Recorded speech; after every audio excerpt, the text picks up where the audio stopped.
Hey everyone, I'm David Safransky. This is Financial Revelations. I am your host every week. I'm coming to you from my office today because we are expanding and the normal podcast room is being moved, and that should be ready next week. So it'll be back to somewhat normal next week for all of us, which will be nice. Of course, you can reach me at any time at 1-800-344-2534. You can call here, you can ask questions, you could utilize our services. We manage money for a living, of course. You could hear me on WCRF every Thursday morning at 8 a.m. to 9 a.m. I take listener calls, and a lot of texts come in with questions. So you could do that. You could also listen on the Moody Radio App, which you can download on any Apple or any phones, really, the App Store. So you could listen there from anywhere in the world. And speaking of anywhere in the world, we came back from the Amazon. We had a Starlink there. So even if you're in the Amazon, you can listen. And you can email, if you want to email a question, have us answer it on the podcast. You can email to Corey@epsf.com. All of that's going to be running on a scroller beneath me. And one last housekeeping thing. If you're interested in the well digging missions that we do, you could go to nativosusa.org and you can see some pictures and videos and see what we do there. We do take people with us. I've had listeners from the radio broadcast come. I've had football players go, people from church. There are a few requirements that we'd have to go over with you to make sure it's the right place for you. But if you're interested, and you can donate to future trips from there, because we do like to take people that can't normally pay out of pocket. Maybe they're in ministry, or they're thinking about getting involved in ministry and they want to see what some of the missionary opportunities are like. So we've taken a lot of people like that over the years, and that happens through donations. The church in Mauez is going to build a church. They rent the building right now, and they're going to build a physical building, along with their outreach to the indigenous people. So we're going to raise money for that.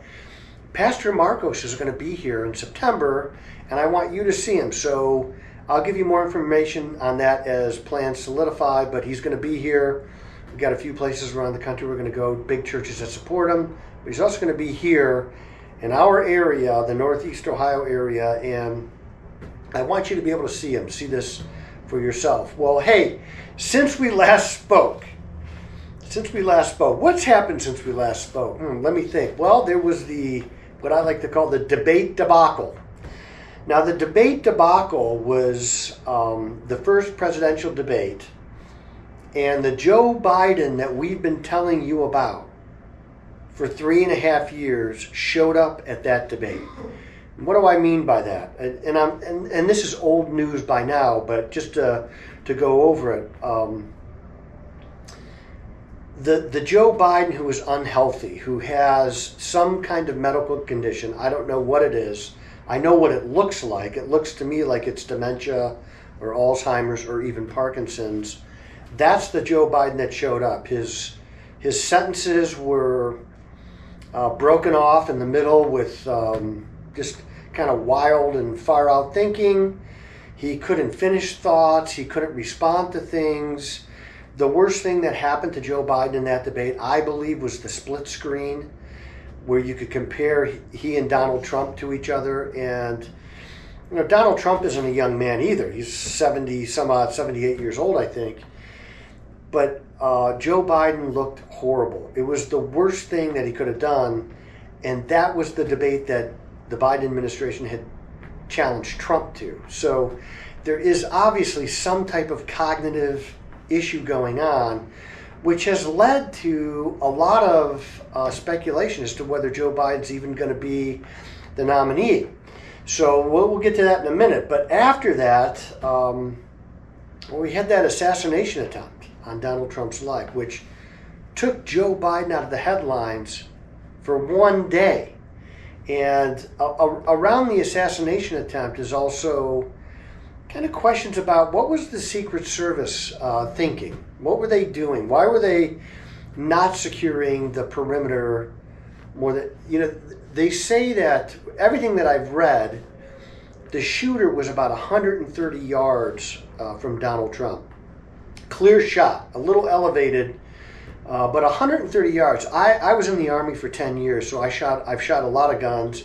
I own rifles. I go to the range. I have a scope. 130-yard shot. Nobody misses that shot. It's a chip shot. It's a layup. It's like tossing a piece of paper into a garbage can that's right at your feet. And so by the grace of God, Donald Trump got his ear grazed, and it could have been substantially worse. I mean, I can't imagine what would have happened in the conspiracy theories that would have arisen out of a Donald Trump assassination. And I don't care if you like Donald Trump or not, or you like Joe Biden or not. I don't want to see bad things happen to them. I want to win in the arena of ideas, and I think we can do that. I know we can do that. But an assassination or an illness, I don't gloat in other people's misery. It's not how I want to be. I've often thought and long thought that Joe Biden was ill and that he shouldn't be president. But he shouldn't lose because he's ill. He should lose because his ideas are bad. And they're sinking this country and creating inflation. So we had the assassination attempt. And now, right now, as I record this, we have the Republican National Convention going on. J.D. Vance got nominated and accepted the nomination for vice president last night. J.D. Vance, of course, is our senator from Ohio, and he is not a traditional conservative Republican. He's actually what I would call a populist conservative Republican, and it's neither good or bad. It's different. For instance, J.D. Vance would probably have corporate taxes a little bit higher than what they are now. I would not. Now, the thing about J.D. Vance that I do like is he is a loyal soldier. He was a soldier, but he's a loyal soldier. So whatever Donald Trump's economic plan is, he's on board. And Donald Trump's economic plan is lower taxes, higher revenues, and lower spending. How do you lower taxes and get higher revenues, you may ask? Is that even possible? Well, let me frame it in this way. In Cleveland, we have this thing called the RTA, the Regional Transit Authority. And what they do is they operate a system of buses and these trains that go relatively short distances, like from the airport to downtown Cleveland. And there's an eastern corridor that brings in people from Cleveland, or from the east side of Cleveland to downtown Cleveland. And it's public transportation. And I've often said, if riding public transportation in Cleveland doesn't incentivize you to do more, nothing will. But when they have low ridership, when they're struggling, what do? They lower the fares. And they increase riders and they increase revenue. Now, in true socialist fashion, the minute they increase their ridership, they raise the fare back, thereby giving people an option to buy a car. They say, well, I would ride the bus or the rapid transit, but the cost is fairly similar to owning a cheap car with car insurance, and I have freedom of movement. So taxes are pretty much the same way. If you want to increase revenue, what you do is you take high taxes and you make them lower taxes. And when you do that, you incentivize economic behavior. The capital gains tax is a great example. It was 39.6% for the longest time, and we lowered it to 20%, and all of a sudden people started selling things because their capital gains tax was lower than their income tax now.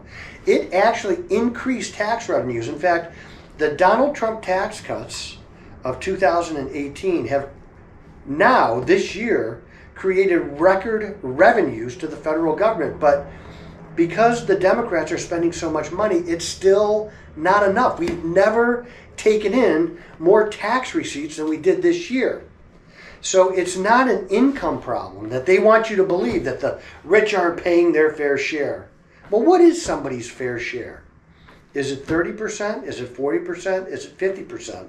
What I want to ask you is, why is it okay, or why is it greed to want to keep your own money, but it's not greed to want to take somebody else's? Just a thought. So when Donald Trump gets reelected, and I firmly believe that's going to happen, not only are the current tax cuts going to be made permanent, if possible, you do need Congress to do that, but I think they're going to lower the capital gains tax even more. And what that does is it creates economic activity, which creates tax revenues. And that's what the government wants. Now, alongside of the increased tax revenues, I think we need to go back to a 2019 budget or less.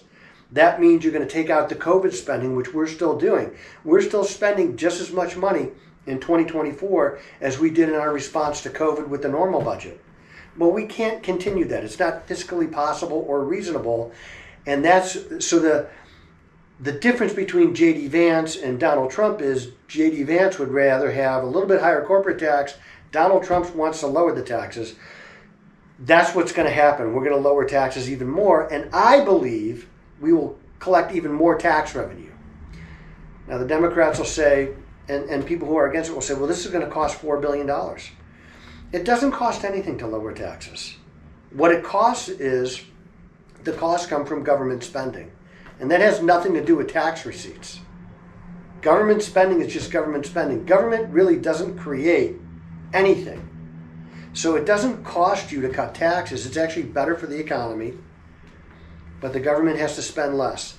And that's what Donald Trump is going to talk about tonight when he accepts the Republican National Committee's presidential candidacy. That's what he's going to do tonight. It's going to go on forever. And Donald Trump is kind of a boring speaker, if you ask me. So I'll be struggling to stay awake at that time because I was up at 5 this morning. What else has happened? Well, Chair Powell has done a lot of speaking.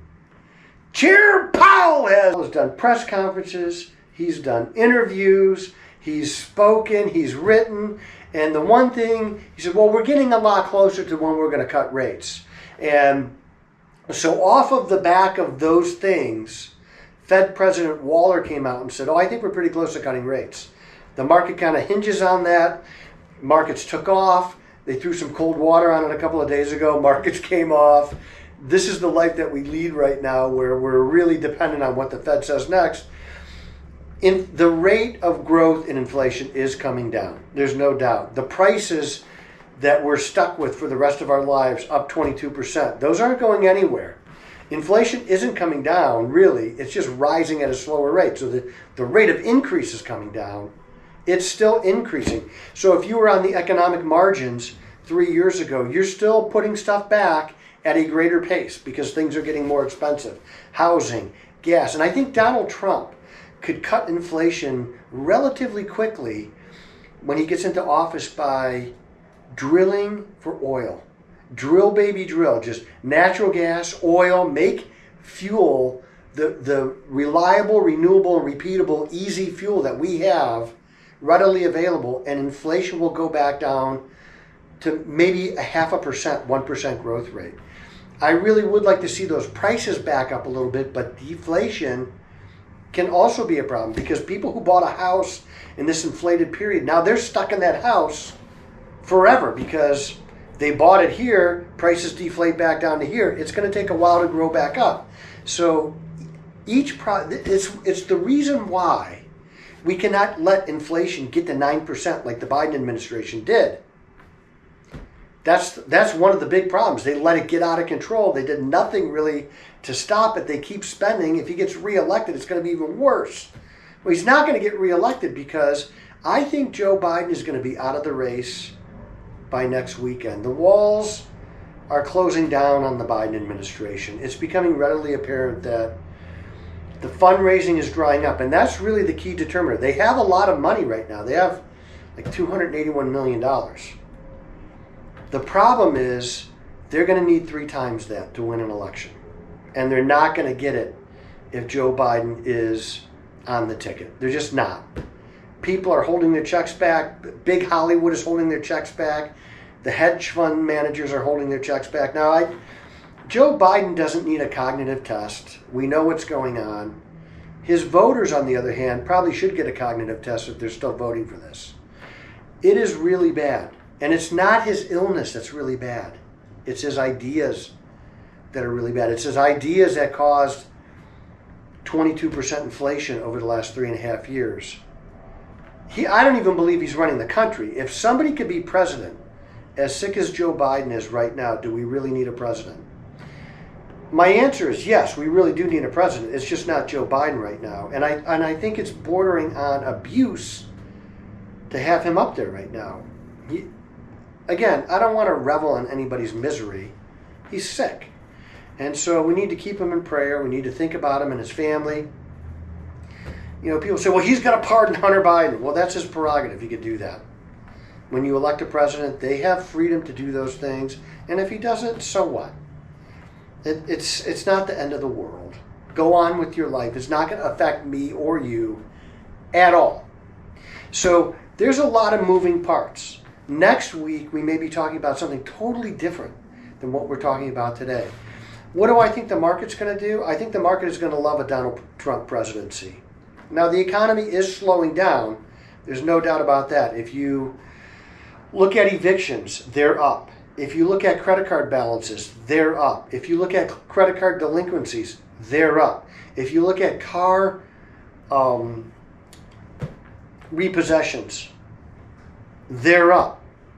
If you look at the jobs report, it's mainly populated with government jobs, and then the private sector is part-time work. These are things that you don't want to see.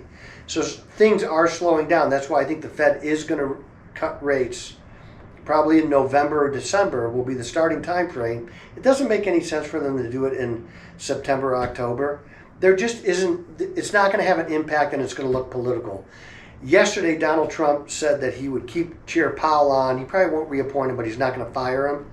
So the political heat is off Chair Powell for right now. Or I should say, Chair Powell! It's off of him.